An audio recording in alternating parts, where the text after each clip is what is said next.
c'est Fafa, la queen, Fafa, bref. Ah. Donc, j'avais fait une vidéo tout à l'heure pour vous expliquer ma situation. Je vais bien, tout se passe bien. Pour les nouveaux qui viennent d'arriver sur ma chaîne, moi c'est Fafa, je vis à San Antonio. Je suis aux États-Unis, ça fera bientôt 5 ans. Et cette vidéo, c'est pour parler à ceux qui ont besoin de... Je sais que j'ai déjà fait des vidéos, mais c'est que c'est aussi difficile de parcourir toutes les vidéos, des dizaines de vidéos pour chercher ce qu'on veut. Je vais expliquer encore la procédure pour joindre le Air Force, d'accord? Ce sera la même chose pour joindre l'armée. Donc, on va commencer du début. Je ne vais pas faire ça trop long, je vais faire ça tac, tac, tac. Il y a toutes les informations dont je veux parler maintenant, c'est sur le site de l'armée, soit l'armée, si c'est l'armée tu veux, ou bien Air Force, ou bien Marines, n'importe quelle, la procédure, toute la procédure est sur le site. Et que tu vas voir un recruteur aussi, ils vont te dire les mêmes choses. Donc voici ce qui se passe. D'abord, pour joindre l'armée, il faut au moins avoir un bac, ou bien high school diploma, une équivalence. Maintenant, si tu as ça, si tu as ton high school diploma, tu n'as pas d'opération physique, genre tu n'as pas cassé le pied, on t'a mis le fer, tu remplis toutes les conditions physiques et que tu es en forme, tu vois que tu peux faire du sport, tu peux courir, tu peux en tout cas être militaire, tu vas voir un recruteur. Maintenant, c'est très difficile de trouver des recruteurs de Air Force. Les recruteurs de l'armée, il y en a plein partout. Eux, la même, ils te chassent partout. Chez le Air Force, ce n'est pas le cas. Le Air Force n'a pas beaucoup de recruteurs, n'a pas beaucoup de centres de recrutement. Il n'a pas beaucoup de recruteurs. Dans un bureau de l'armée, maintenant, tu peux avoir 5 à 6 recruteurs. Or, dans un bureau de Air Force, à peine tu auras 1 à 2 recruteurs, très rarement. Souvent, c'est une seule personne. Et du coup, le Air Force, il ne chasse pas les gens, il ne te fatigue pas. Et avant même qu'il ne décide de travailler avec toi, c'est qu'il doit sentir que tu es très, très motivé pour joindre. Donc, c'est à toi maintenant de leur montrer ta motivation. Donc, si tu es quelqu'un, tu es intéressé avant d'aller chez Air Force, je te conseille de te traîner d'abord sur ASVAB. Et j'avais déjà parlé de ça. C'est parce que les questions me reviennent en inbox plusieurs fois que je reviens sur cette vidéo. Sinon, bon, je ne sais pas si j'ai envie de vous parler de ça. Parce que tout est en ligne. Donc, bref, tu dois t'entraîner sur ASVAB. ASVAB, là, il y a plein d'applications en ligne. ASVAB, c'est A-S-V-A-B. Donc, tu mets ASVAB et tu cherches les plus récents et tu te traînes. Quand tu fais les exercices qui sont sur les applications, là, chaque fois. Donc, arrêtez de me demander de vous envoyer le screenshot de ASVAB. Il y en a beaucoup. Il y a son livre, il y a ses vidéos sur YouTube, il y a des applications sur Play Store, bien App Store, quel que soit ce que tu utilises comme téléphone. Et c'est gratuit. Tout ce que tu as fait, c'est de télécharger ça, de t'exercer. Donc, c'est mieux de t'exercer sur ASVAB. Je dis ça parce que quand tu vas aller voir le recruteur, la première chose qu'il veut voir, c'est d'abord ton niveau d'anglais, ton niveau intellectuel. Donc, ils te disent, est-ce que tu as un high school diploma? Tu dis oui, je dis, ok, viens t'asseoir ici et fais le test d'ASVAB, stimulation là. Je vais voir ton niveau. Et en même temps, ils te mettent sur l'ordinateur, ils te font la simulation. Donc, c'est ce qui s'est passé avec moi. Et le premier jour, je pense que j'ai eu quelque chose autour de 40 et quelques. Et mon recruteur me disait que c'est très bien, mais il pense que je peux mieux faire si je traîne un peu. Donc, il m'a donné les applications là. Il m'a dit si je peux acheter les livres. Il m'a aussi donné des sites. Franchement, je ne me rappelle pas parce que c'était un papier qu'il m'avait donné. J'ai écrit le site sur mon truc. Et ça m'a amené sur un site où je pouvais faire des ASVAB. Mais j'ai compris que c'est eux leur site. Alors, parce que quand je faisais mes exercices, ils voyaient ça chez lui. Parce que quand il m'a donné, moi j'ai perdu une semaine d'abord avant de commencer à faire les exercices. Il me dit, mais tu t'es dit que je t'ai donné, tu ne fais pas, je ne vois rien. Il dit, oh, il devait voir. Donc, j'ai compris que quand je fais mes exercices à la maison, ils voient ça là-bas. Donc, il faut avoir au moins un petit minimum. Comprendre ce que c'est que avoir un petit niveau en avoir avant d'aller voir un recruteur. Maintenant, c'est très difficile de trouver des recruteurs de Air Force. Si tu sais Air Force qui vous êtes intéressé. Si c'est Army, il n'y a pas de problème. Il faut juste Google Army recruteur. Et le GPS va te montrer le recruteur le plus proche de chez toi. Et tu vas chez lui, il va prendre soin de toi, t'expliquer toute la procédure. Mais Air Force, ce n'est pas le cas, c'est difficile. Là où tu vois 4 recruteurs de Army, peut-être tu vas voir un seul recruteur de Air Force qui est loin quelque part.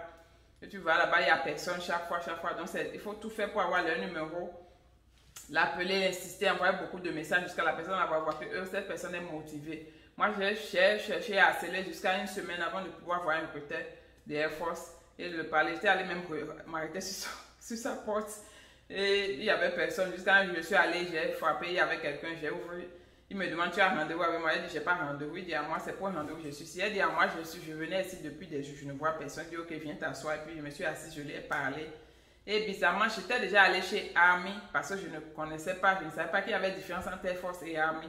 Et Air Force seulement est la seule branche qui prend les parents célibataires. Comme je suis parent célibataire, donc j'étais obligée d'aller chez Air Force parce que j'ai commencé avec Army. Ils ont dit, ils ne peuvent pas me prendre, je devais faire réserve. J'ai dit non. Je suis allée chez Navy, même scénario que je fais réserve, non.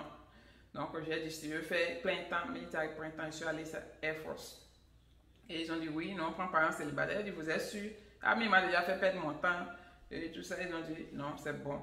Sinon, entre-temps, quand je suis allée chez Army, j'avais même fait mon test d'ASVAB. J'avais passé tout ce qui restait, c'était aller au MEPS là-bas, qui est le Military Entrance Processing Center, quelque chose comme ça. Bref, je suis allée à MEPS là.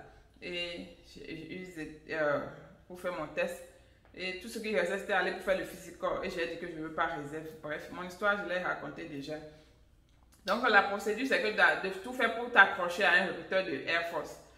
Moi, bon, c'est vrai que je suis dans Air Force, je ne suis pas dans Army. Ceux qui sont dans Army vont te dire d'aller chez Army, mais ceux qui sont dans Air Force vont te dire d'aller Air Force. Moi, Air Force, moi, j'aime bien. Avec mon âge, là, je ne veux pas me fatiguer. Je veux faire l'armée, mais pas me tuer.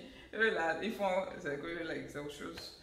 Le truc est trop compliqué, trop difficile, trop de règles. Nous, on était beaucoup plus relax. Après notre BMT, là, le reste était plus relax. Chez eux, c'était le contraire. Tout était dur, même jusqu'au test court. Donc, bon, bref. Donc, fais vos choix. Si tu veux Army, si tu veux Air Force, tu choisis. Bon, donc, si tu décides d'aller chez Air Force et que tu parles à ton recruteur et que le recruteur, il te dit, ok, tu es bon pour faire s'il a besoin d'un document, il va encore te demander d'amener tes diplômes, d'amener, en tout cas, tous les dossiers dont il a besoin, il va te dire d'aller chercher. Tu amènes tout. Généralement, il ne demande pas grand-chose. Ils vont juste demander ton acte de naissance, ta green card, donner des papiers. Là, tu vas remplir pour dire que je ne suis pas malade, je n'ai pas l'asthme. C'est des papiers avec des centaines de questions. Tu dois répondre à chaque question honnêtement. Maintenant, quand tu vas répondre à toutes les questions, il va voir si tu es toujours qualifié par rapport à ces questions-là. Tu dis oui. Et si tu es qualifié, donc, il te dit à l'étape suivante. L'étape suivante, c'est de passer le réel test d'ASVAB maintenant. Donc, et puis, il vérifie aussi le poids. Parce que si tu as une taille, tu dois avoir un poids donné. Il ne faut pas être trop gros, bien trop mince. Donc, soit ils vont te dire de prendre un peu du poids, bien de perdre un peu du poids pour correspondre à leur calendrier. Ils ont leur truc de poids là-bas. Donc maintenant, pour la taille, le Army ne fait pas trop chaud sur la taille. Le Air Force non plus, hein, parce que quand on était au training, il y avait des gens de toute taille, short, long, bon, bref.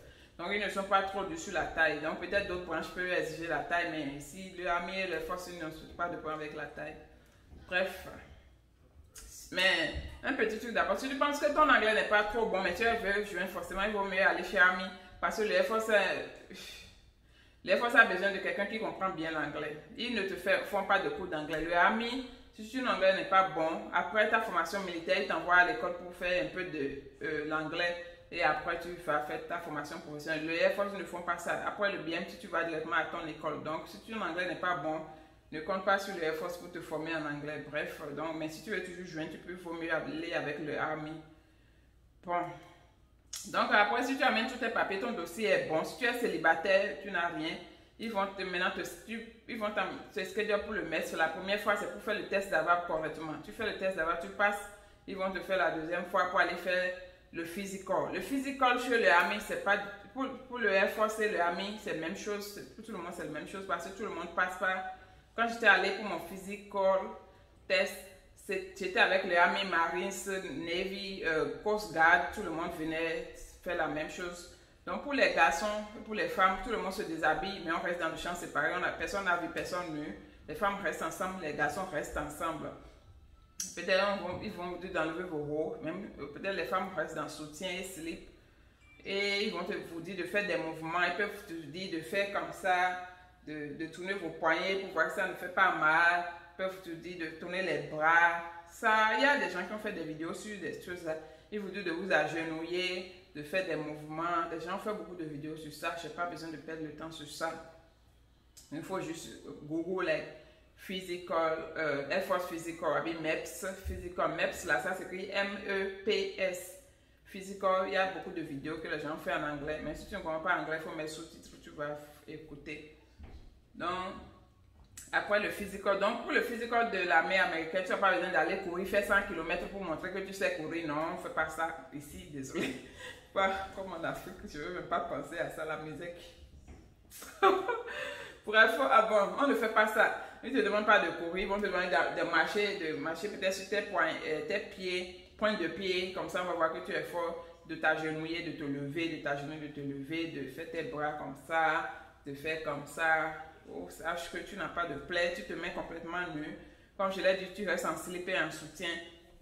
Et ils voient que tu n'as pas de plaie ou bien de suture sur ton corps, des trucs comme ça. Il paraît que des gens, par exemple, les gens d'ici, ils ont des trucs bizarres. Et puis ils essaient de se suicider, ils se sont blessés ici, et puis ils ont vu la suture, ils ont dit que c'est quoi ça. Donc tu as essayé de te suicider, mais sur la feuille, tu as dit que tu n'as jamais essayé de te suicider. On les retourne chez eux. Donc si tu as une plaie ou bien une suture sur ton corps, il faut une explication pour ça. Et il vaut mieux le dire à ton recruteur, il va t'aider, vous allez trouver une explication qui make sense pour ça avant d'aller là-bas. Parce que après, quand tu vas dire, il n'y a rien sur toi, et après, il voit quelque chose sur toi, ça peut te recaler. D'accord? Si tu as des tatouages, ce n'est pas un problème. Il faut juste dire au moment où tu remplissais les feuilles qui ont les 1000 questions là, si que tu avais tatouage et il y a les photos d'un homme là, tu expliques là où sont tes tatouages. Ça signifie quoi ton tatouage? C'est rien de compliqué, mais il faut juste être honnête. Il ne faut pas dire, ah là-bas, viens dire BXI, ça va tout gâter. Bref. Maintenant, après, on te met chez un docteur. Le docteur te pose des questions pour te demander est-ce que tu t'es les mêmes questions qui étaient sur la feuille vont encore te reposer. Est-ce que tu bois l'alcool? Est-ce que tu fais la drogue? Est-ce que tu as des problèmes mentaux? Tout ça là. Ce que tu as mis sur la feuille là, si tu as mis non, il faut mettre oui, non. Il ne faut pas venir ici, dire non là-bas, venir dire oui ici. On te renvoie chez toi et tu ne reviens plus. Pardon. Donc, à un moment donné, chez les hommes, j'ai appris qu'ils se déshabillent, ils enlèvent leur culotte et puis on touche les testicules pour voir qu'ils sont bien et tout. Et puis on regarde l'anus, je ne sais pas. Je n'ai jamais vu un homme, il ne m'a pas bien expliqué, il dit ça en vague. Mais pour les femmes, à un moment donné, on rentre sur la table chez le docteur. Il y a toujours une femme avec toi là, tu ne seras jamais seul avec le docteur. On te dit d'enlever ton slip et ton soutien. Tu portes une robe en papier. Et maintenant, tu te couches sur une table et le docteur vient, il ouvre, il regarde ton sein pour être sûr que tu es une femme, il regarde tes seins pour être sûr que tu es une femme, que tu n'as pas fait opération chirurgicale, bien quelque chose, c'est tout. À peine, ce qu'ils font là, ils veulent dire que je suis nue comme ça, et puis j'ai la robe en papier. Tout ce qu'ils font, c'est regarder, fermer, c'est tout. C'est like, ils ne touchent rien sur toi, d'accord? Ils ne touchent rien. À peine ça fait 5 secondes. Donc, il ne faut pas avoir peur pour cette partie, il faut juste aller propre et tout. Porter des vêtements qui sont propres et c'est tout. Donc, cette partie, voilà. Maintenant, et être propre aussi, parce que vous allez être beaucoup. Et puis, il y a d'autres questions qui ne lavent pas, ils vont se sentir, ils n'ont pas mis de déodorant, des trucs comme ça. Donc, moi, je n'ai pas vécu ça, mais j'ai regardé beaucoup de vidéos avant de partir. Les gens se plaignaient de cela. Donc, il faut s'assurer que vous êtes propre et tout. Que ce soit garçon ou femme, portez des sous-vêtements propres. Maintenant, après ça, c'est fini. Vous allez aller quelque part, ils vont mettre vos yeux, ils vont te mettre les lettres devant. Comme on va chez l'ophtalmologue, on te dit de lire les lettres qui sont ici pour voir que ta vision est correcte. Maintenant, si ta vision n'est pas correcte, ce n'est pas un problème, ils vont te prescrire des verres. Ils vont quand même, si ton boulot, c'est que au fait, si ta vision n'est pas correcte, il y a des boulots que tu ne peux pas faire. Mais ça ne veut pas dire que tu seras recalé. Donc, si tu portes des verres, ce n'est pas un problème. Arrivé au BMT, à la formation militaire, ils vont encore t'écrire ils vont encore t'écrire des verres, quoi. Et ils vont corriger tout ça là. Maintenant, ils font aussi pour les oreilles. Peut-être pour les oreilles, ça peut te recaler, mais ça dépend du boulot. Peut-être tu veux un boulot et puis ils se sont rendus compte que tu n'entends pas bien, mais ton niveau de truc là, sonore n'est pas élevé. Donc, il peut faire que tu vas être disqualifié pour ce boulot, mais tu peux avoir un autre boulot. Donc, tout ça, ce n'est pas des trucs qui disqualifient immédiatement. Bref, ça, c'est la partie de médical. Maintenant, quand tu finis le médical, tu passes tous les tests. Maintenant, tu es bon. On te dit que tu es bon là, maintenant tu vas aller voir, en même temps le même jour, tu vas voir ton office, ils appellent ça liaison office, c'est que le monsieur de Air Force, ton recruteur, lui, il a fini avec toi. Hein. Dès qu'il t'a fait arriver au MEPS, il a fini avec toi. Donc après que tu as passé tous tes tests, tu vas avoir un liaison office, vous allez parler de tes boulots, des boulots qui sont là, ils peuvent te donner une autre liste pour dire qu'il faut rentrer et réfléchir de quel boulot tu veux. Voilà les boulots qu'on a. Ou bien, si toi tu veux que je veux absolument ce boulot, ils vont te dire que va à la maison et ok, si on trouve ton boulot, on t'appelle. Donc, moi, je n'ai pas. Moi, je suis qui pour dire que je veux être boulot exactement. Mais il y a certains qui disent, je vois, c'est le problème. Moi, je ne suis pas. Moi, je vais rentrer dans l'armée parce que tous les boulots, ils payent le même salaire.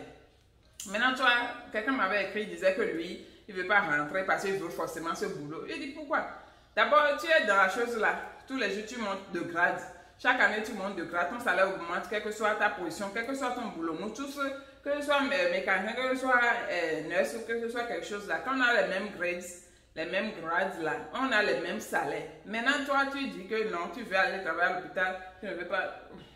Ne soyez pas exigeant, mais moi, je ne sais pas, chacun fait ce qu'il veut. Mais c'est qu'il y a des choses que moi, je ne comprends pas. Par exemple, moi, je voulais un autre boulot, mais on m'a donné finance. Et je me suis rendu compte que j'ai finance là, même c'est exactement ce qu'il me fallait. Tous les autres boulots que je voulais là, même c'est des trucs que je vais regretter après. Et puis, l'essentiel, c'est d'être dans le corps. Et tu as toujours la chance de changer de boulot. Par exemple, je suis finance actuellement. Je peux toujours changer après pour dire que je vais aller faire nursing. Je vais faire quelques tests, aller à l'école de nurse, faire le training et aller faire mon truc de nursing là-bas. Si je veux changer, je n'aime pas mon finance. Mais si je reste dehors, je dis que non, si on ne me donne pas nurse, là, je ne vais jamais rentrer. Je suis en train de perdre le temps parce qu'avec 2 ans, 3 ans d'expérience, je suis en train de monter de grade dans le truc et mon salaire est en train d'augmenter. Même si je m'ouvre pour aller au nursing, ça va me faire encore plus d'expérience, plus de grade. Vous comprenez un peu? Donc, ne soyez pas trop exigeants. Et puis, je suis africaine, j'ai quitté mon village là-bas. Je vais venir exiger quoi aux États-Unis? Donc, bon, moi, comme ça, moi, je parle. Maintenant, si vous pensez que je suis trop truc là, c'est mon problème. Parce que moi, je n'aime pas les gens qui disent que si on ne me donne pas ça là, je ne le fais pas. J'aime pas ça. Bref, on te dit, ok, rentre chez toi. Ils te disent en même temps, le même jour là, ils vont te dire, ok, c'est ce que tu veux, ce boulot. Si tu as trouvé un boulot qui te plaît, on te dit que si tu veux ce boulot, tu veux partir tel jour. Quand on dit tu veux partir là, c'est que tu peux aller en formation militaire. Donc c'est à partir de là que tu pars en formation militaire. La formation militaire pour tout le monde là, je pense que cette semaine et demie, peut-être ils ont changé après ma dernière fois, je ne sais pas. Mais c'était 7 semaines et demie. Donc, tout le monde, quel que soit un nurse, mécanicien, tireur d'élite, quel que soit, tout le monde fait la même formation militaire. Donc, nous tous sommes là, on ramasse, on t'achète ton billet, on te dit tel jour tu dois partir. Donc, tu te prépares pour le jour, tu informes ta famille. Si tu es en location, tu mets tes trucs en storage, bien si tu veux vendre, tu vends. Bon, toi-même, tu prends ta décision, ce que tu veux. Donc, et le jour là, on te met à l'hôtel. Donc, j'ai sauté une partie, quel que soit pour aller au MEPS pour faire le test d'ASVAB ou bien pour faire le physique, on t'amène à l'hôtel la veille. Tu ne quittes jamais chez toi pour venir. Tu vas toujours à l'hôtel, on te met à l'hôtel, on t'héberge, on te donne à manger. Souvent, ils disent de venir à 17h, que tu restes à l'hôtel le lendemain, 5h, un bus vous prend pour vous amener au MEPS. Moi, j'avais ma propre voiture, je vivais dans le même quartier. Donc, je suis quand même toujours allée à l'hôtel avec ma voiture et j'ai pris ma voiture pour suivre le bus pour aller au MEPS. La plupart des gens, c'est des jeunes de 17 ans, 18 ans, 20 ans. Donc, ils utilisent le bus. Quoi. La plupart utilisent le transport. Donc, moi, je vivais là, j'avais ma voiture. Donc, je me suis déplacée. Je connais l'adresse. Donc, je suis restée à l'hôtel le matin. Je suis allée au MEPS faire mes trucs. Et après, j'ai pris ma voiture. Je suis rentrée chez moi. Donc, j'ai tous les tests d'avoir le physical de MEPS. Ou bien le jour que tu vas partir. La veille, toujours, ils te mettent à l'hôtel, t'héberges. Tu dors bien dans une belle chambre, en tout cas. Et le lendemain, tu vas au MEPS pour faire ce que tu veux. Souvent, on est là à 5h, 6h30, ça dépend. Donc, quand tu auras ton boulot et qu'on va te dire le jour que tu dois ship out, tu te prépares, tu fais tous tes trucs. Donc, tu prends ton sac là. Souvent, il ne faut pas amener. Après, je vais faire une vidéo sur qu'est-ce qu'il faut amener au training. Il ne faut pas aller, c'est pas vacances. Training, ce n'est pas vacances. Il ne faut pas faire l'erreur d'amener beaucoup d'habits. Tu vas regretter toute ta vie jusqu'au lendemain. Je n'ai même pas amené beaucoup d'habits, j'ai juste amené un sac à main, valise. J'avais dû même amener valise, mais j'ai amené un sac de voyage petit là, qui n'était pas valise. C'est moi, je ne sais pas comment expliquer. J'ai regretté. Bref. Donc, vous allez à l'hôtel le lendemain, vous retournez au MEPS, c'est là-bas, vous donnez vos billets d'avion, vous allez prêter serment. Et ils vont vous faire vos trucs là. Parfois, c'est le jour que tu as fini tout tes physiques que tu prêtes serment. Parfois, on te dit de revenir pour prêter serment. Chaque procédure diffère. Ça dépend de chaque MEPS de la ville où tu es. Donc, après, on vous donne vos billets. Parfois, vous payez seul. Parfois, peut-être vous êtes 2, 3, 4. Vous voyagez ensemble jusqu'à vous arriver au terminus de là où vous voulez travailler. Et les gens viennent vous chercher à l'aéroport, vous retrouvez au BMT et la misère commence là-bas. BMT, c'est la misère. Bref. C'est la misère pour les 2 premières semaines. Si tu arrives à suivre les 2, même la première semaine seule, si tu arrives à suivre, c'est fini. Le reste là, tu vas pleurer un peu seulement, tu vas finir, puis tu deviens militaire. Donc, c'était tout. Donc, c'était ça. Maintenant, pour les parents célibataires, il y a beaucoup de papiers. Si tu es célibataire, c'est facile. Si tu es seul, tu n'as pas d'enfant, tu n'as pas de mari, tu n'as pas de femme, c'est très facile. Tes papiers font pam, pam, pam, et puis ça passe. Mais si tu es parent et tu es célibataire, par exemple, c'est compliqué. Il demande trop de papiers. C'est que tu dois signer un papier pour dire là où tu veux mettre ton enfant. La personne doit signer papier. On doit s'assurer que ton enfant est en sécurité, n'a pas de problème, quelque chose. Donc tu dois trouver quelqu'un et remplir un papier, beaucoup d'anglais comme ça, et fait. On appelle ça. Comment ils appellent ça? J'ai oublié le nom, désolé. Si je me rappelle, je vais écrire. Donc j'ai oublié le nom. Donc maintenant, si à part ça, moi par exemple, j'avais une maison, ils m'ont dit que ma dette, comme ma maison c'est à crédit, non? Ils m'ont dit que ma dette est trop élevée par rapport à mon salaire, comment je vais faire. J'ai dû signer un papier pour dire que je veux vendre la maison. Le papier là, ça doit aller chez quelqu'un, ils doivent approuver. C'était beaucoup. Je vous avais dit que je voulais rejoindre le Air Force. Donc je fais cette vidéo aussi pour enregistrer une partie de comment les choses se passent. Donc hier, j'ai reçu un message de mon recruteur qui m'a dit que d'appeler son boss, et il m'a envoyé le numéro du boss, que son boss veut m'appeler avant de soumettre mon waiver. Ce message d'hier, ça fait 2 semaines après que j'ai signé le papier du waiver qu'il est censé submit. Donc il n'a pas soumis le waiver, je ne sais pas pourquoi. Ce qui est sûr, j'ai rappelé le boss et le boss m'a dit que ok, que est-ce que je suis sûre que je veux vendre ma maison, est-ce que j'ai commencé déjà à faire les démarches pour vendre la maison et tout. Je lui ai dit que oui, que je sais que si je vais vendre ma maison, mais ce serait après mon training, que je ne peux pas vendre ma maison avant d'aller au bootcamp, à la formation. Donc il a dit ok, mais qui m'a dit ça? Il a dit non, personne ne m'a dit de faire ça comme ça, c'est moi-même j'ai fait mes calculs, je ne peux pas vendre ma maison avant d'aller au bootcamp. C'est après que je sois au bootcamp que je finis mes formations, je sais que ok, je serai affectée dans tel état que je peux mettre ma maison en vente.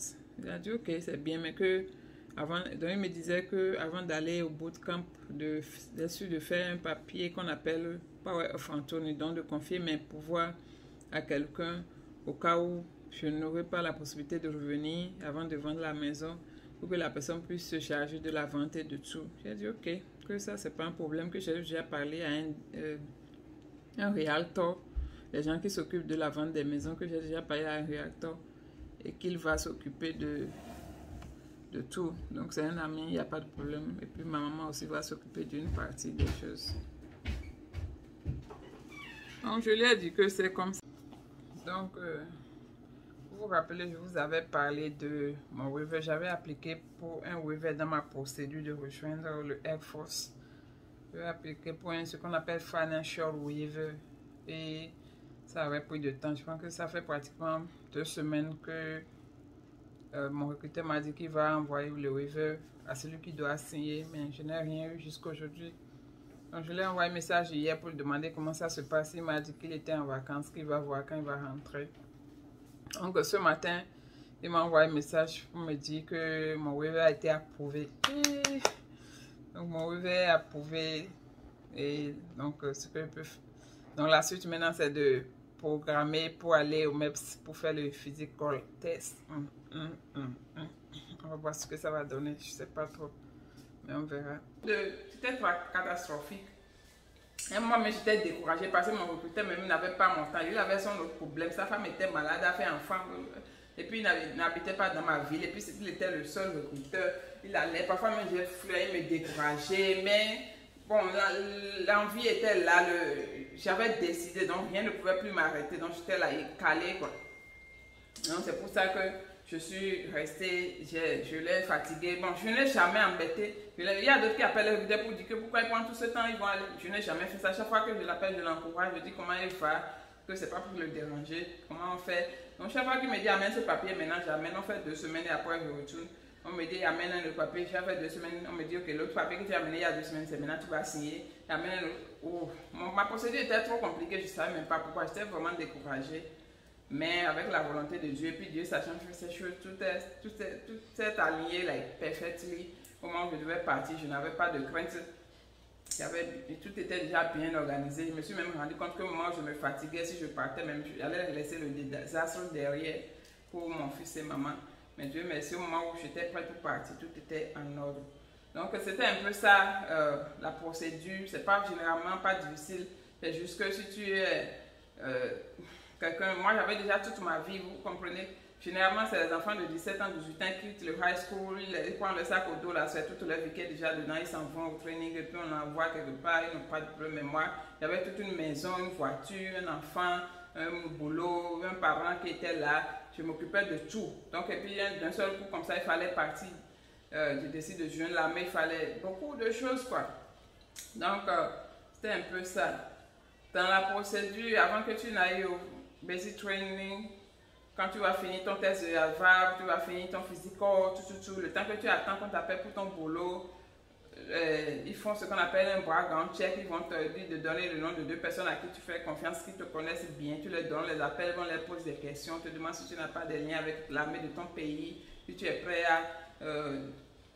à supporter les États-Unis en temps de crise. Si tu es dévoué aux États-Unis, tu vas laisser ton pays en guerre contre les États-Unis, tu vas supporter qui? Donc tu dois dire que tu supportes les États-Unis et tout. Donc c'est un peu ça. Bon, bref, donc c'était un peu...